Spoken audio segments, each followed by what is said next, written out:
どんぐりと山猫、ととりはさけぎ、宮沢賢治。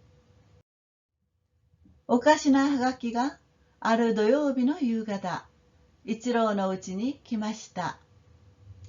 金田一郎様、9月19日。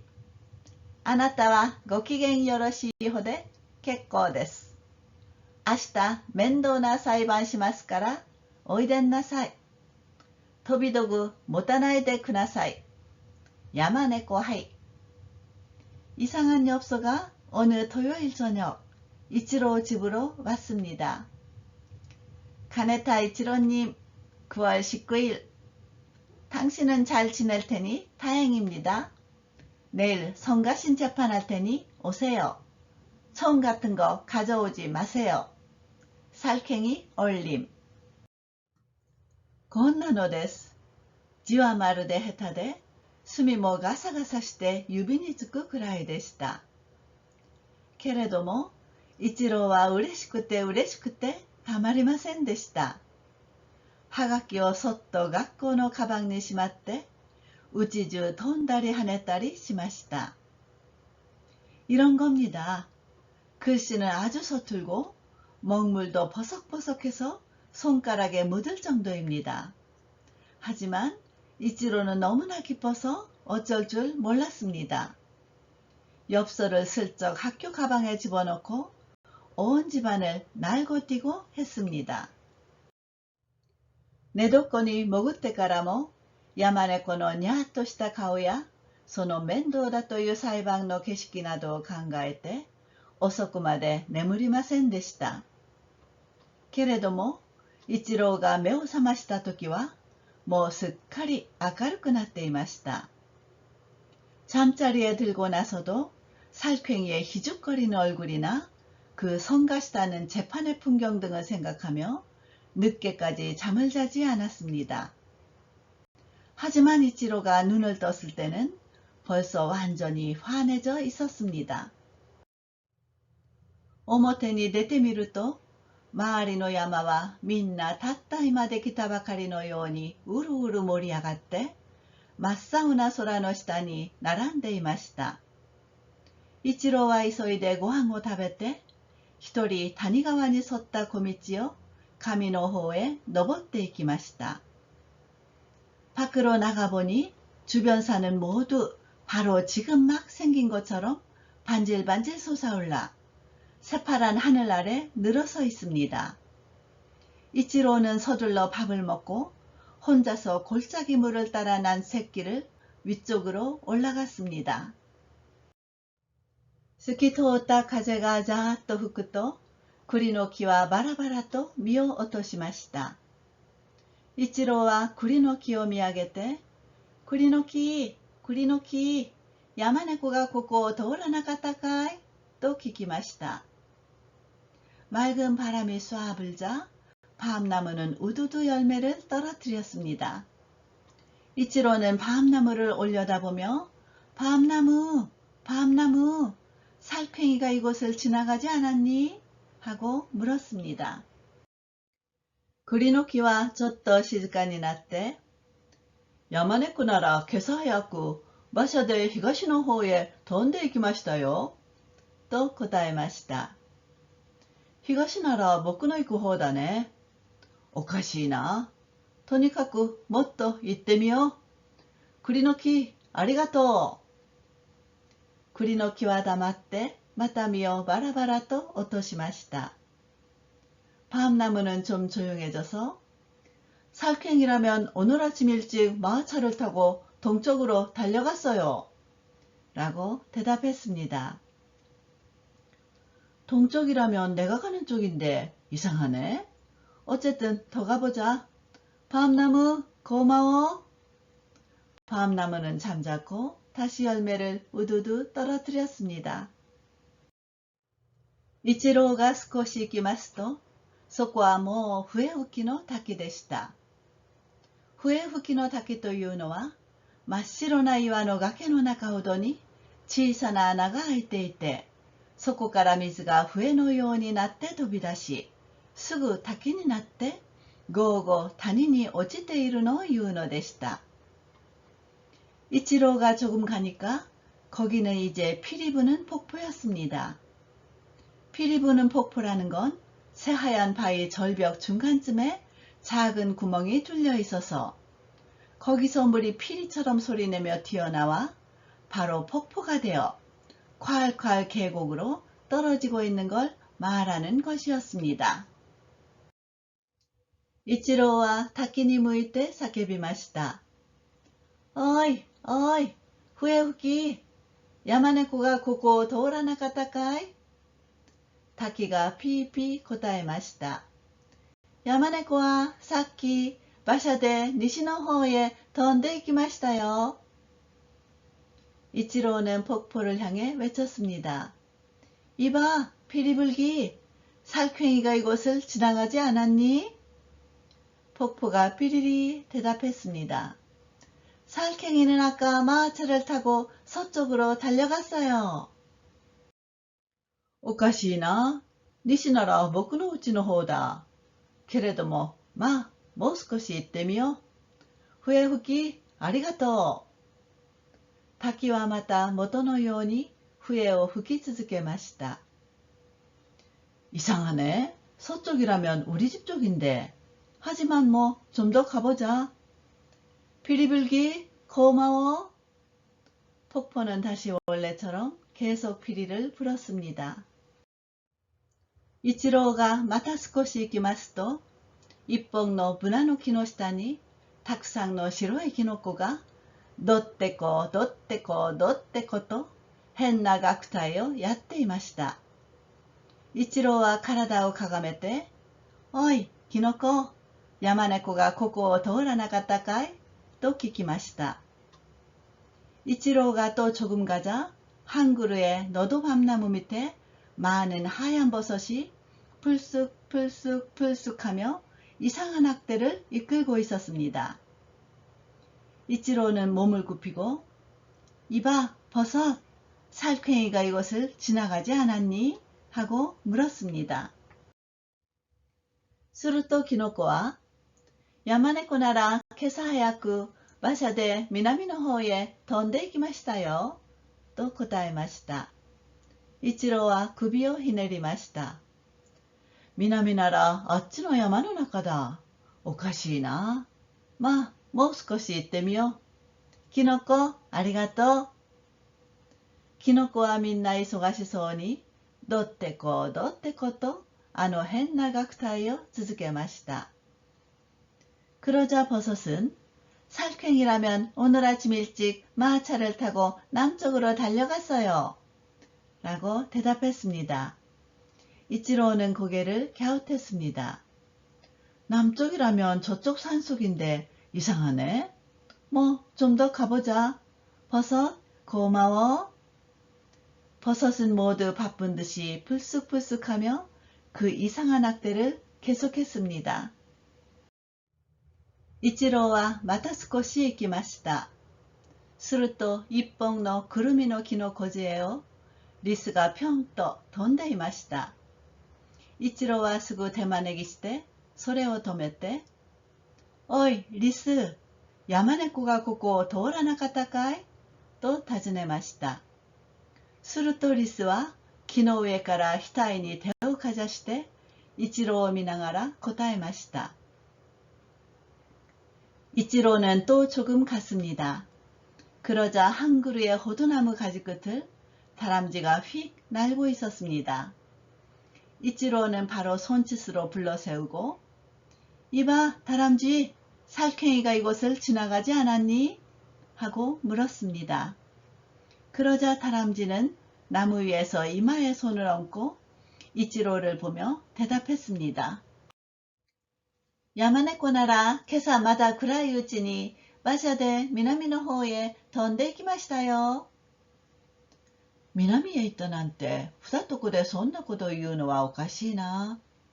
けれどもまあ、もう少し行ってみよう。リス、ありがとう。リスはもういませんでした。ただくるみの一番上の枝が揺れ、隣のブナの葉がちらっと光っただけでした。 살쾡이라면 오늘 아침 아직 어두울 때 마차를 타고 남쪽으로 달려갔어요. 남쪽으로 갔다니 두 곳에서 그런 말을 하는 건 이상한데? 하지만 뭐 좀 더 가보자. 다람쥐 고마워. 다람쥐는 이미 없었습니다. 그저 호두의 맨 위까지가 흔들리고 옆에 너도밤나무 잎이 살짝 빛났을 뿐이었습니다. 이치로우가少し行きましたら、谷川に沿った道はもう細くなって消えてしまいました。そして谷川の南の真っ黒な茅の木の森の方へ、新しい小さな道がついていました。一郎はその道を登っていきました。이치로우가 조금 가니까 골짜기 물가의 길은 이미 가늘어지다 사라져 버렸습니다.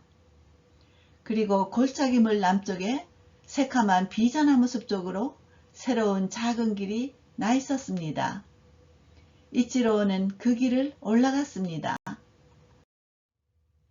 茅の枝は真っ黒に重なり合って青空は一切れも見えず、道は大変急な坂になりました。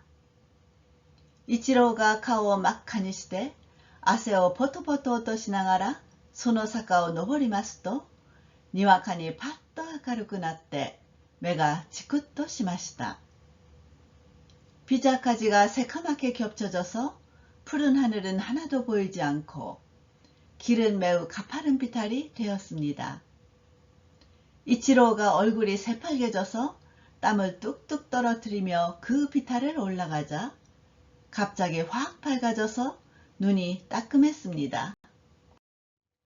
そこは美しい金色の草地で、草は風にざわざわなり、周りは立派なオリーブ色の茅の木の森で囲まれてありました。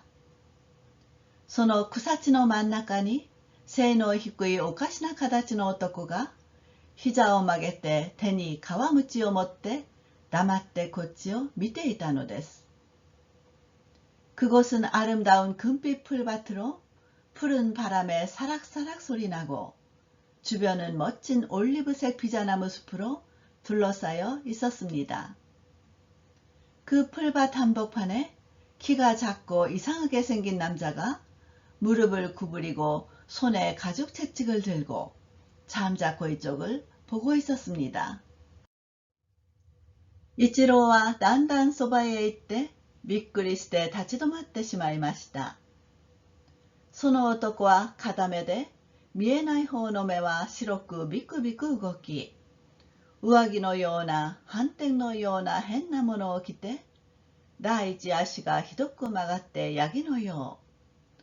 ことにその足先ときたら、ご飯を盛るヘラの形だったのです。이치로우는 차츰 다가가다 흠집 놀라 멈춰서 버렸습니다. 그 남자는 애꾸눈인데 보이지 않는 쪽 눈은 하얗고 움찔움찔 움직이며 윗도리 같은 거독 같은 이상한 걸 입고 우선 다리가 심하게 휘어져 염소 같고 특히 그 발끝은 밥을 푸는 주걱 모양이었습니다.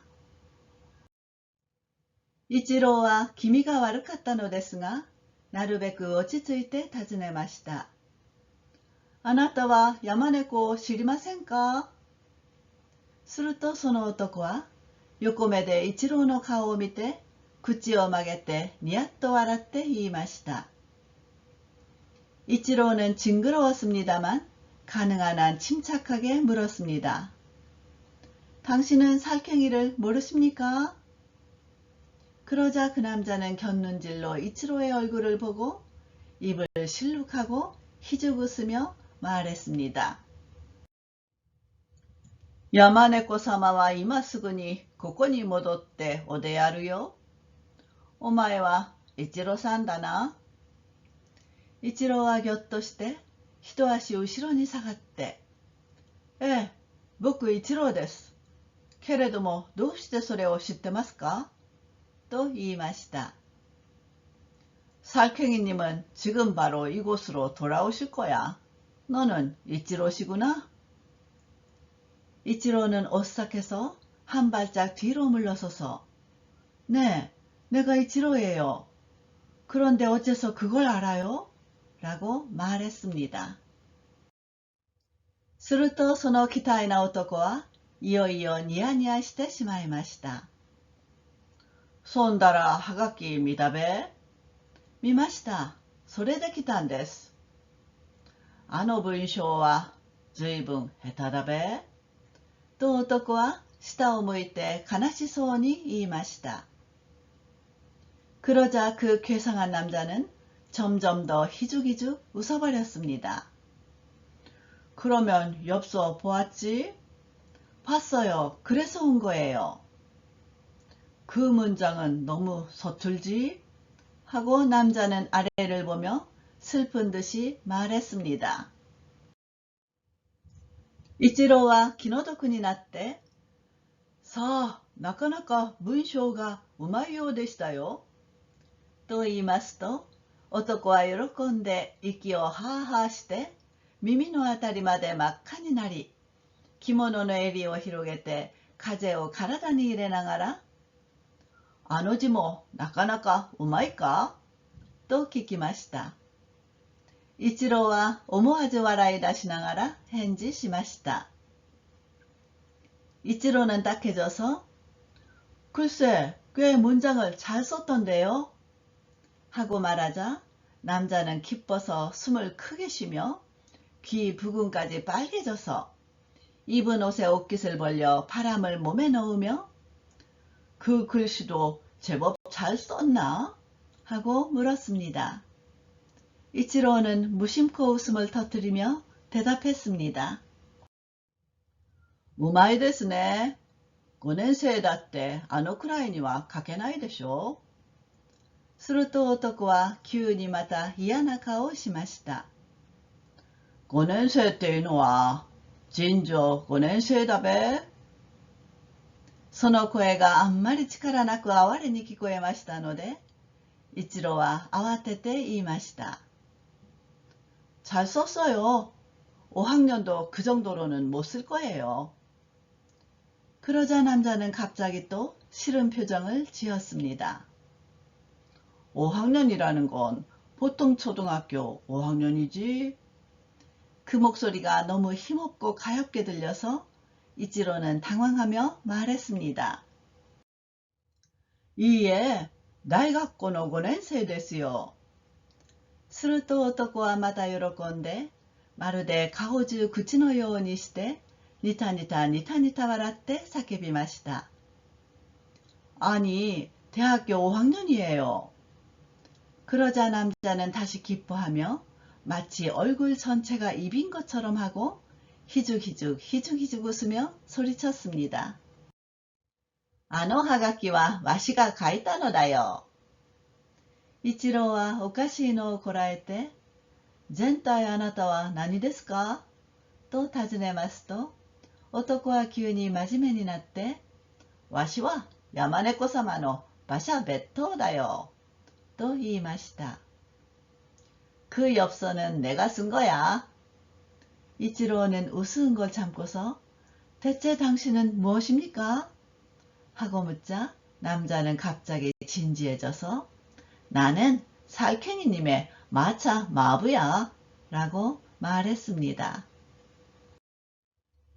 その時風がどーっと吹いてきて草は一面波立ち別当は急に丁寧なお辞儀をしました。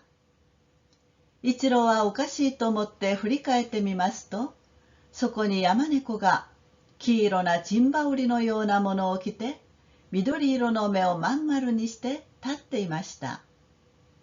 그때 바람이 휘잉 불어와 풀은 온통 물결치고 마부는 갑자기 정중히 인사를 했습니다. 이치로가 이상하다고 생각해 돌아보니 거기에 살쾡이가 노란 짐바우리 같은 걸 입고 초록색 눈을 동그랗게 뜨고 서 있었습니다. やっぱり山猫の耳は立って尖っているな、と一郎が思いましたら、山猫はぴょこっとお辞儀をしました。一郎も丁寧に挨拶しました。いや、こんにちは。昨日ははがきをありがとう。 역시 살쾡이 귀는 뾰족하게 서 있다고 이치로가 생각했는데 살쾡이가 꾸벅 인사를 했습니다. 이치로도 정중하게 인사했습니다. 아, 안녕. 어제는 엽서 잘 받았어.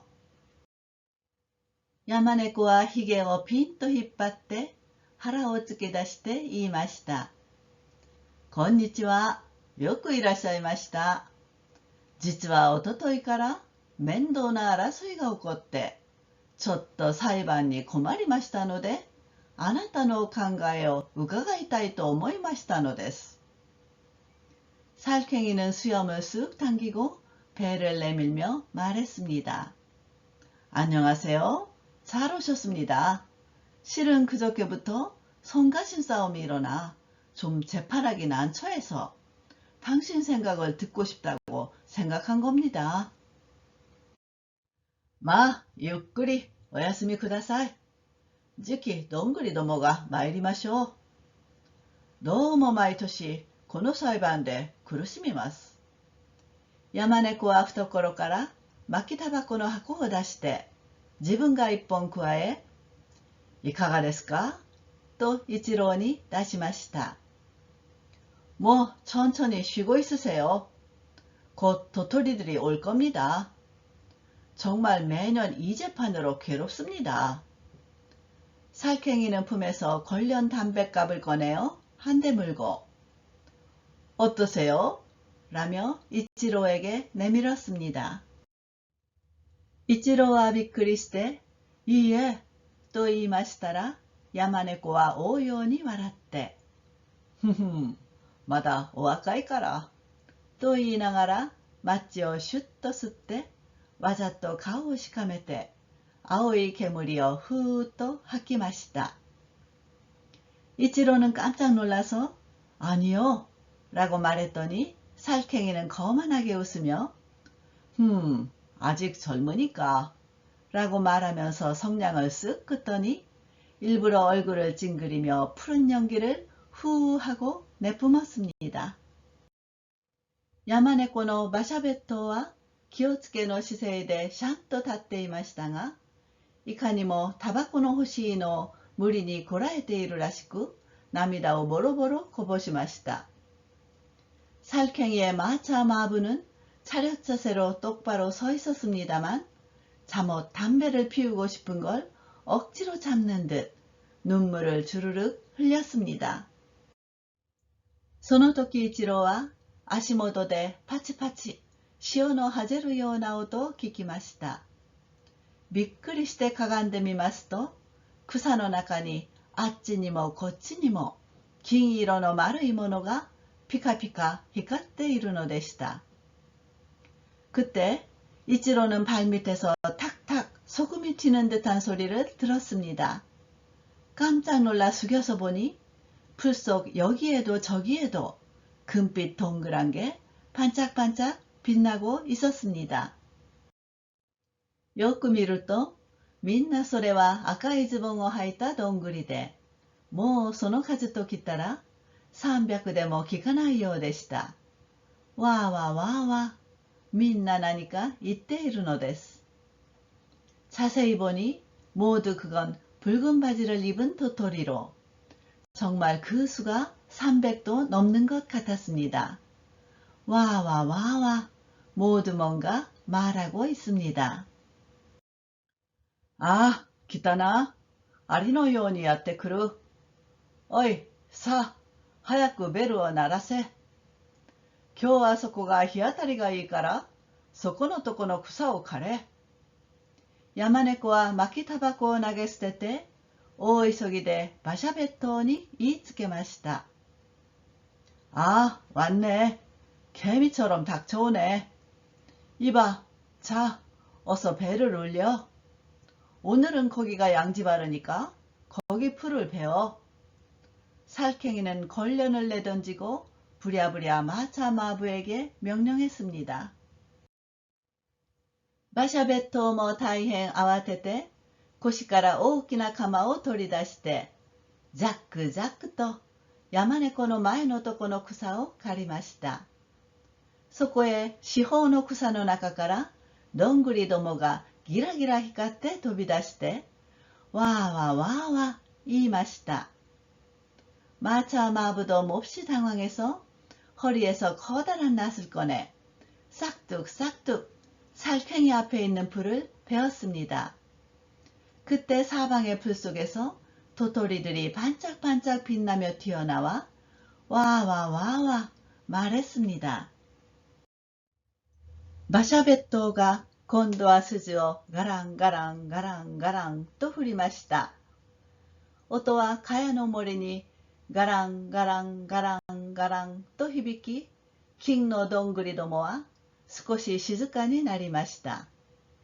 見ると山猫はもういつか黒い長いシュスの服を着て、もったいらしくどんぐりどもの前に座っていました。마차 마부가 이번에는 방울을 달랑달랑 달랑달랑 흔들었습니다. 소리는 비자나무 숲에 달랑달랑 달랑달랑 울리고 금 도토리들은 조금 조용해졌습니다. 보니까 살쾡이는 벌써 어느새 검은 긴 새틴 옷을 입고 대단한 듯이 도토리들 앞에 앉아 있었습니다. まるで奈良の大仏様に参詣するみんなの絵のようだと一郎は思いました。別当が今度は皮鞭を2、3べん、ヒューパチッ、ヒューパチッと鳴らしました。마치 나라의 대불상님을 참배하는 많은 이의 그림 같다고 이치로는 생각했습니다. 마부가 이번에는 가죽 채찍을 두세 번 휘짝 휘짝 날렸습니다. 소라가 아홉 곳음이 와다리どんぐりはピカピカして実にきれいでした。裁判ももう今日で3日目だぞ。いい加減に仲直りをしたらどうだ？山猫が少し心配そうに、それでも無理に威張って言いますと、どんぐりどもは口々に叫びました。하늘이 파랗게 맑았고 도토리는 반짝반짝하며 정말 예뻤습니다. 재판도 벌써 오늘이 사흘째야. 적당히 화해하는 게 어때? 살쾡이가 조금 걱정스러운 듯 그래도 억지로 으스대며 말을 하자 도토리들은 제각기 소리쳤습니다. 이에ダメです。なんと言ったって頭の尖っているのが一番偉いんです。そして私が一番尖っています。いいえ、違います。丸いのが偉いのです。一番丸いのは私です。아니요, 안 돼요. 누가 뭐래도 머리가 뾰족한 게 제일 대단해요. 그리고 내가 제일 뾰족해요. 아니에요. 동그란 게 대단해요. 가장 동그란 건 나예요. 大きなことだよ。大きなのが一番偉いんだよ。私が一番大きいから私が偉いんだよ。そうでないよ。私の方がよほど大きいと昨日も判事さんがおっしゃったじゃないか。큰 거야. 큰 게 제일 대단해. 내가 제일 크니까 내가 대단해. 그렇지 않아? 내가 아주 크다고 어제도 판사가 말씀하셨잖아. ダメだいそんなこと。背の高いのだよ。背の高いことなんだよ。おしっこの偉い人だよ。おしっこをして決めるんだよ。もうみんなガヤガヤガヤガヤ言って、何がなんだか、まるで蜂の巣をつっついたようで、わけがわからなくなりました。そこで山猫が叫びました。안 돼 그런 거. 키가 큰 거야. 키 큰 거라고. 미는 게 대단한 사람이야. 미는 걸로 결정해야 해. 이제 모두 와글와글 말해서 뭐가 뭔지 마치 벌집을 쑤셔댄 것 같아 영문을 알 수 없게 되었습니다. 그래서 살쾡이가 소리쳤습니다. 야까마씨, ここをなんと心得る。静まれ静まれ。別当が鞭をヒューパチッと鳴らしましたので、どんぐりどもはやっと静まりました。山猫はピンとひげをひねって言いました。裁判ももう今日で3日目だぞ。いい加減に仲直りしたらどうだ? 시끄럽다. 여길 뭐하러 하는 거야? 조용히 해, 조용히 해. 마부가 채찍을 휙짝 날리자 도토리들은 겨우 조용해졌습니다. 살쾡이는 쓱 수염을 꼬으며 말했습니다. 재판도 벌써 오늘로 사흘째야. 적당히 화해하지 그래? するともうどんぐりどもが口々に言いました。いえいえダメです。なんと言ったって頭の尖っているのが一番偉いのです。いいえ違います。丸いのが偉いのです。そうでないよ。大きなことだよ。ガヤガヤガヤガヤ。もう何が何だかわからなくなりました。그러자 이제 도토리들이 제각기 말했습니다. 아니요, 안 돼요. 뭐니 뭐니 해도 머리가 뾰족한 게 가장 대단합니다. 아니에요. 동그란 게 대단합니다. 그렇지 않아. 큰 거야. 와글와글 와글와글. 이젠 뭐가 뭔지 알 수 없게 되었습니다. 야마네코가 叫びました。黙れ、やかましい。ここをなんと心得る。静まれ、静まれ。ベッドが鞭をヒューパチッと鳴らしました。山猫がひげをピンとひねって言いました。裁判ももう今日で3日目だぞ。いい加減に仲直りをしたらどうだ? いえいえダメです。頭の尖ったものが。ガヤガヤガヤガヤ。살쾡이가 외쳤습니다. 입 닥쳐, 시끄럽다. 여길 뭐로 하는 거야? 조용히 해, 조용히 해. 마부가 채찍을 휙짝 날렸습니다. 살쾡이가 수염을 쓱 꼬으며 말했습니다. 재판도 벌써 오늘로 사흘째다. 적당히 화해하면 어때? 아니 안 돼요. 머리가 뾰족한 게. 와글와글 와글와글. 야마네코가 叫びました。やかましい。ここをなんと心得る。静まれ静まれ。ベッドが鞭をヒューパチッと鳴らし、どんぐりはみんな静まりました。山猫が一郎にそっと申しました。この通りです。どうしたらいいでしょう。살쾡이가 외쳤습니다. 시끄럽다. 여길 뭐로 하는 거야? 조용히 해, 조용히 해. 마부가 채찍을 휙짝 날리고 도토리는 모두 조용해졌습니다. 살쾡이가 이치로에게 살짝 말했습니다. 보시는 대로입니다. 어떻게 하면 좋을까요? 이치로와笑って答えました。そんならこう言い渡したらいいでしょう。この中で一番バカでめちゃくちゃでまるでなっていないようなのが一番偉いとね。僕お説教で聞いたんです。이치로는 웃으며 대답했습니다. 그럼 이렇게 판결하면 좋겠네요. 이 중에서 가장 바보이고 형편없고 아예 틀려먹은 듯한 게 제일 대단하다고요. 내가 설교에서 들었거든요.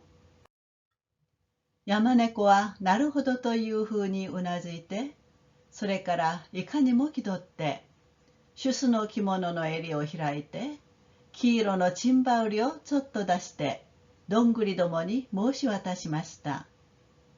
살쾡이는 과연 그렇게 했다는 듯이 고개를 끄덕이고, 그러고서 잠옷 거드름을 피우며 새틴 옷에 깃을 열어 노란 짐바우리를 살짝 꺼내며 도토리들에게 선고했습니다. 요로시, 시주까니시로, 모시 와타시다. この中で一番偉くなくて、バカで、めちゃくちゃで、点でなっていなくて、頭の潰れたようなやつが一番偉いのだ。どんぐりはシーンとしてしまいました。それはシーンとして固まってしまいました。좋아, 조용히 해. 선고한다.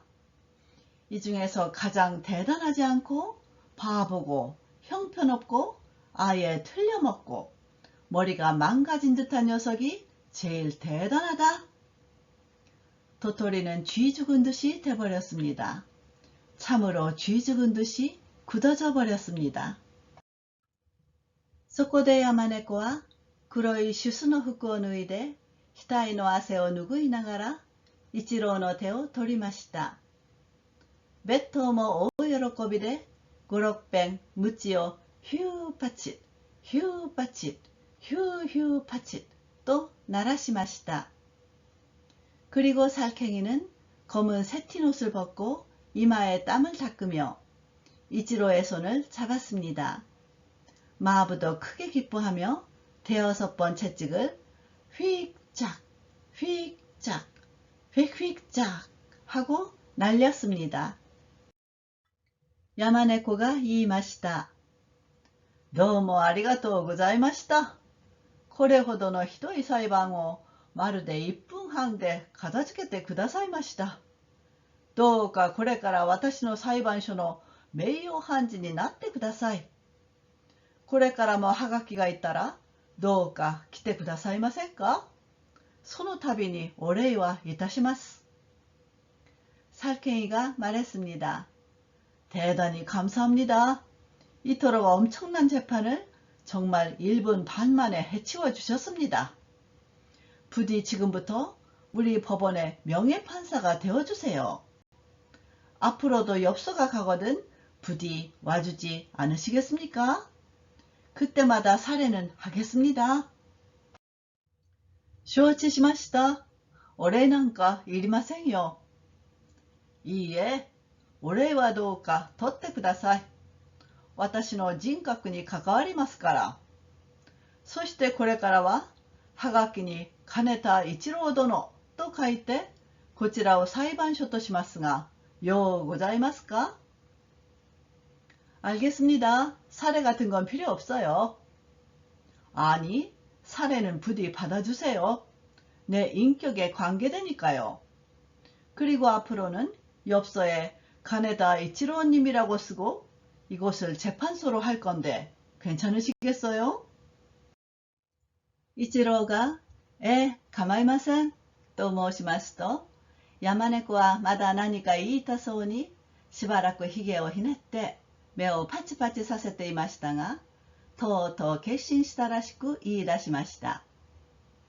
それからはがきの文句ですが、これからは幼児これありにつき明日出頭すべしと書いてどうでしょう。이치로가 네, 상관없어요 라고 하자 살쾡이는 아직 뭔가 말하고 싶은 듯이 잠시 수염을 꼬으며 눈을 깜빡깜빡하고 있었지만 결국 결심한 듯이 말을 꺼냈습니다.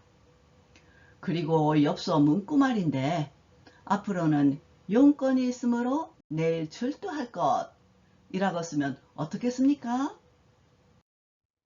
이치로와 笑って言いました。さあ、なんだか変ですね。そいつだけはやめた方がいいでしょう。山猫はどうも言いようがまずかった。いかにも残念だ。というふうにしばらくひげをひねったまま下を向いていましたが、やっと諦めて言いました。이치로는 웃으며 말했습니다. 글쎄, 뭔가 이상한데요. 그것만은 그만두는 편이 낫겠어요. 살쾡이는 아무래도 말을 잘못했다, 잘못 아쉽다는 듯이 잠시 수염을 꼬은 채 아래를 보고 있었습니다만 결국 체념하고 말했습니다. それでは文句は今までの通りにしましょう。そこで今日の例ですが、あなたは金のどんぐり一升と塩鮭の頭とどっちをお好きですか？金のどんぐりが好きです。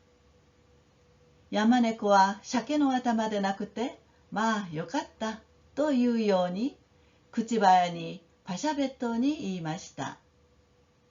그럼 뭉크는 지금까지처럼 하겠습니다. 그리고 오늘의 사례인데요.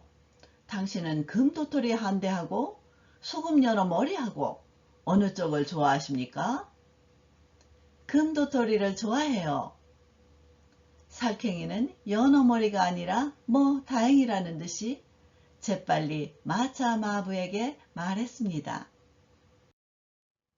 덩구리오 이쇼 하얗고 못돼 코이. 이쇼니 다리 낚았다라 몇 끼노 덩구리 뭐 맞았대 코이. 하얗고. 베토와 사키노 덩구리を 마스니 이랬대 하카테叫びました。ちょうど一緒あります。도토리를 한 대 빨리 가져오너라. 한 대가 모자라면 도그만 도토리도 섞어오너라. 어서. 마부는 아까 그 도토리를 대에 넣어서 재보고 외쳤습니다. 마침 딱 한 대 있습니다.